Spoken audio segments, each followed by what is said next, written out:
Salut tout le monde. J'espère que vous allez bien. De mon côté, à vous de me dire, est-ce que je vais bien? Qu'est-ce que vous en pensez? Ok, entrons dans le vif du sujet. Qu'est-ce qu'on va se dire aujourd'hui? On va se dire 10 choses qu'on aimerait savoir avant d'entrer dans cet avion et venir en Allemagne.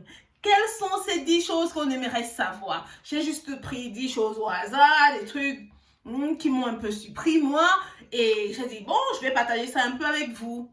Espérons que vous apprenez quelque chose, espérons qu'on apprend tous quelque chose aujourd'hui.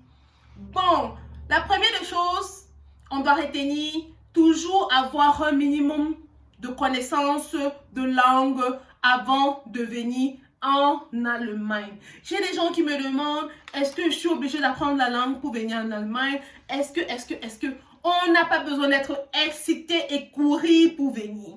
Avoir toujours un minimum de connaissances de langue est très important lorsqu'on se dirige dans un pays où on ne parle pas la langue, même pour des choses très basiques. Comme quoi, on doit savoir que toutes les informations ici sont données en allemand. Par exemple, quand tu arrives à l'arrêt de bus, quand tu es au Bushaltestelle, quand tu es à la gare, les annonces sont faites en allemand. Peut-être sauf pour des grandes villes comme Cologne, Berlin, où on peut souvent dire des annonces, on peut aussi répéter en anglais. Mais la plupart du temps, les annonces sont faites en allemand. Imagine-toi, tu es au quai 2 et on te dit le train à la destination de tel, qui est le train que tu aimerais prendre, qui est ta destination, va plutôt changer de quai, ça ne sera plus à tel quai, mais ça sera maintenant au quai 4, et tu es là comme un mouton à ne rien comprendre. Dans ma langue maternelle, on dit que tu es un tueur. Je ne veux plus être tueur. Tu ne veux pas être tueur. Donc, apprends un minimum de langue avant de te diriger en Allemagne. Deuxième chose, qu'est-ce qu'on aimerait savoir avant de venir? Ici, on doit savoir que ce n'est pas comme notre pays où on pouvait télécharger tout ce qu'on voulait comme on voulait. Ici, si tu télécharges un film sans autorisation, s'il te plaît mon frère, tu vas ouvrir ta boîte à lettres et tu vas trouver 1000 € d'amende et plus ça dépend. Donc, ici, ton code Wi-Fi doit être vraiment privé et tu dois donner ça aux gens à qui tu fais confiance. Tu peux avoir quelqu'un qui vient chez toi, il dit être ton ami, il dit être quelqu'un de bien, il demande ton Wi-Fi, tu lui donnes, il download les choses, il download ses films, il télécharge tout ça, put you into this what they call deep shit.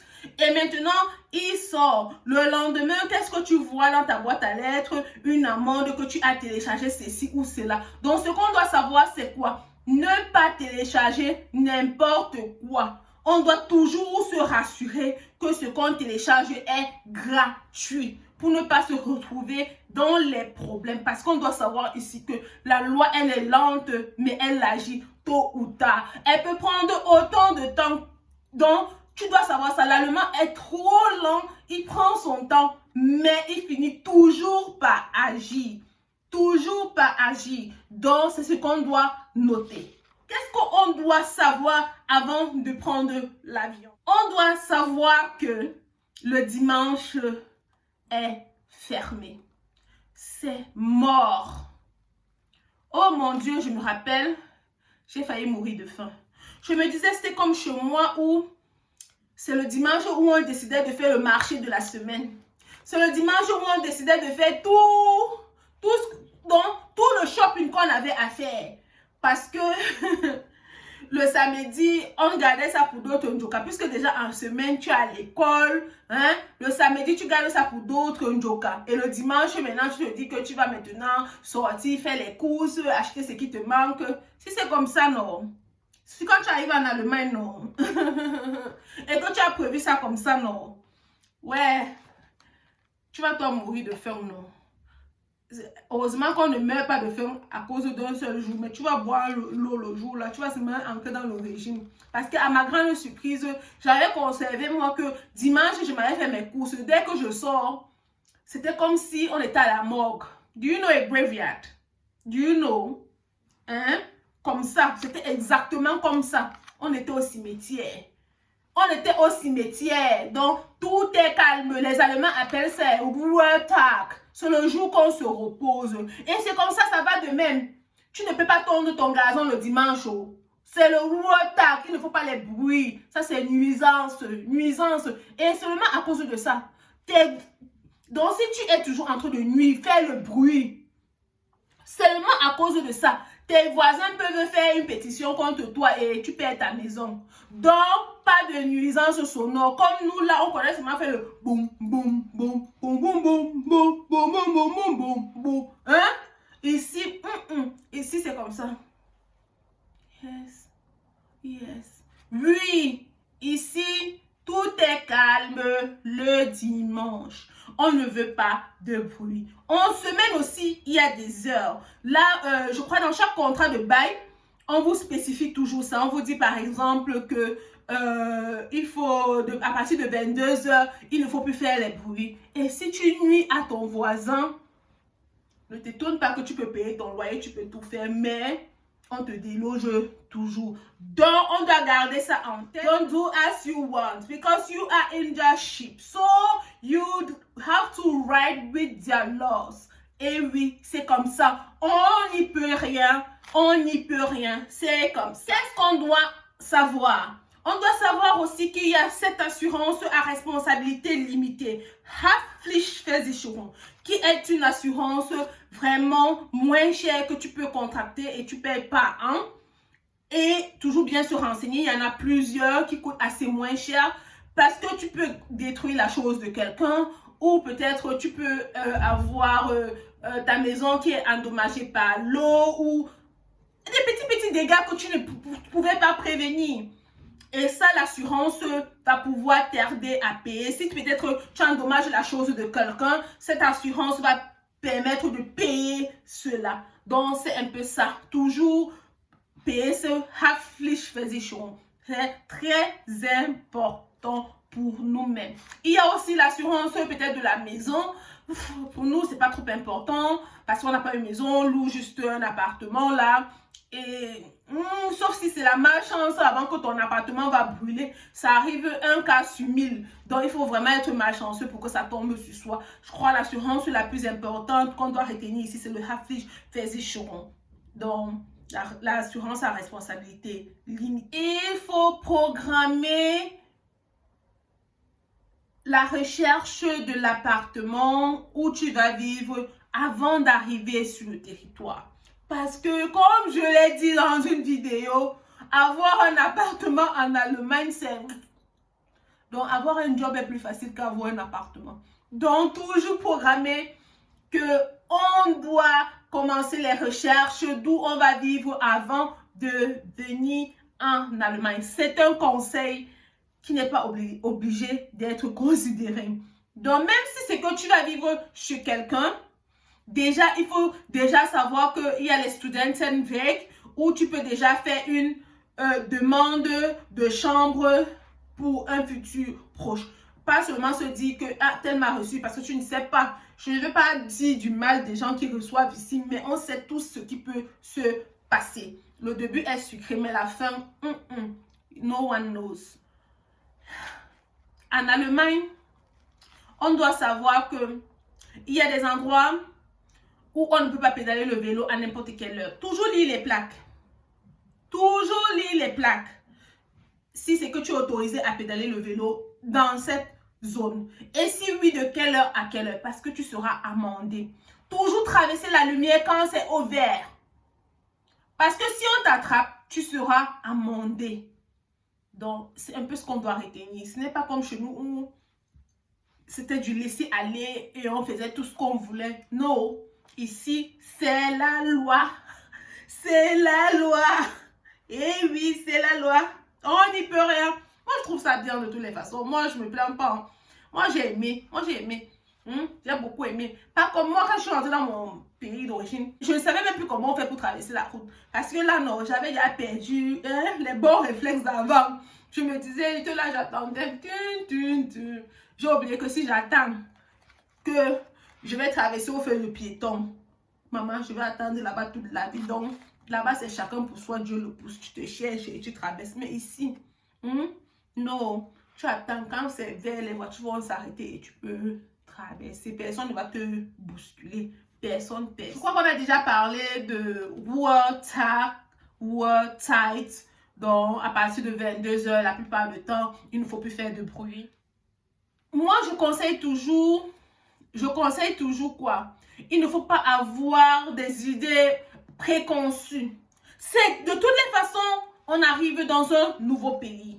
C'est une nouvelle façon de vivre. C'est une nouvelle façon de faire les choses. Tout est nouveau. Ce n'est pas comme chez nous. C'est une nouvelle culture. On doit juste avoir l'esprit ouvert. L'esprit ouvert pour acquérir cette nouvelle culture, pour épouser cette nouvelle culture, pour faire avec cette nouvelle culture.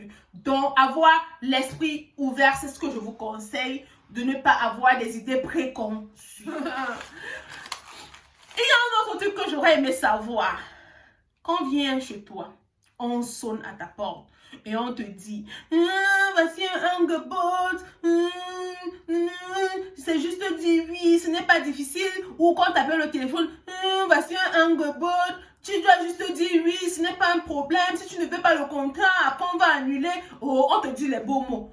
Ne jamais prendre un contrat à la va-vite et à la hâte. Même si quelqu'un t'appelle, il te dit que voici un contrat, est-ce que tu aimerais signer et ça t'intéresse, le téléphone, c'est la... Je dis même c'est pour la lumière, même si c'est pour l'eau. Dis seulement que non, je ne maîtrise pas la langue, envoyez-moi ça par email, je vais lire et maintenant si j'ai bien compris, je vais maintenant m'engager. Ne jamais dire oui, même si on te donne tous les avantages, parce que voici ce qu'on te fait. Dès que tu arrives dans un appartement, on se la taponne. Ist 1 zu 1, wir sind hierbei. Ils ont déjà appris que tu es nouvelle. Ok, ils estiment que tu as besoin d'une nouvelle ligne d'internet. Donc, ils viennent déjà proposer leur service. Tu as déjà pris un autre contrat. Tu leur dis non, je suis déjà ailleurs. Ils vont te dire que non, ça ne fait rien. On va annuler le contrat là pour toi. Oh, ils sont toujours très rapides à toujours te convaincre. Tout va aller pour le mieux. On va faire un autre contrat pour toi. Ça, c'est un nouveau contrat. Ne te dérange même pas, on se charge d'annuler l'autre contrat. Et puis, tu te retrouves avec 2, 3 contrats sur ta tête.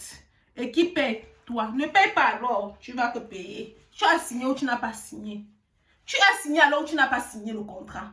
Donc, ne jamais prendre des contrats au téléphone ou lorsqu'on a sonné à ta porte pour te proposer des trucs à la va-vite. Toujours réfléchir, lire le contrat, mûrir l'idée, être sûr qu'on n'est pas engagé déjà ailleurs, être sûr qu'on peut déjà annuler ce contrat avant de s'engager dans un autre contrat. C'est ce qu'on doit savoir. Et, the last and not the least, le dernier point que je vais soulever, c'est ARD. Ça, c'est ce qu'on doit payer. C'est comme, je ne vais pas donner un exemple spécifique de mon pays d'origine, non. C'est les droits audiovisuels, que je dis ça comme ça. Les droits audiovisuels. Donc, on doit payer ça en Allemagne obligatoirement chaque mois. C'est obligé. Que tu aies une télé, que tu aies une radio, peu importe, tu dois payer cela. Que tu travailles ou pas, si tu n'es pas dans le social, si tu n'es pas dans le BAföG, tu dois payer. Donc, comme toi, étudiant étranger, tu dois payer. C'est comme ça. On n'y peut rien. Tu dois payer. Que ton voisin ne te dise pas que on va te faire quoi, ne paye pas. On va te faire quoi. On va t'envoyer la facture la première fois. Tu dois payer 100 €, tu ne payes pas. 200 €, tu ne payes pas. On va te déloger. C'est ce qui va se passer à la longue. Tu vas tout perdre. Tu seras fiché dans un pays où tu ne fais que commencer. Dans un pays que tu n'as encore rien eu. Dans un pays où tu veux beaucoup accomplir. Tu seras fiché. Et c'est ça qu'on ne veut pas. Quand tu arrives, si vous êtes au nombre de 3 dans une chambre, vous allez vous... Parce que dans un appartement, une seule personne... Donc, si une seule personne paye déjà, ça vous couvre vous tous. Donc, souvent, vous arrivez dans les VG, dans les trucs de partage. Donc, dans cet appartement, vous pouvez être 3 ou 2. vous allez maintenant faire une demande et avoir un numéro par rapport à cet appartement. Faire une demande maintenant à la ARD et dire que vous payez pour tel nombre de personnes. Ne jamais dire ah et dire que ça ne va pas me rattraper. Ça va te rattraper. C'est mon conseil de grande sœur. Ça va te rattraper. Donc, paye. Ne suis pas ceux qui te disent de ne pas payer. Ça ne va rien te coûter. Paye. Et oui, vous pouvez le constater. Je pense qu'on a bradé 10 choses qu'on aimerait savoir. C'est la fin de cette vidéo. Je suis déjà triste de vous quitter. Mais je dois vous quitter pour ne pas faire long. Je vous aime tellement. Et on reste en contact. Gros bisous mes amours. Ma famille à moi. Love you.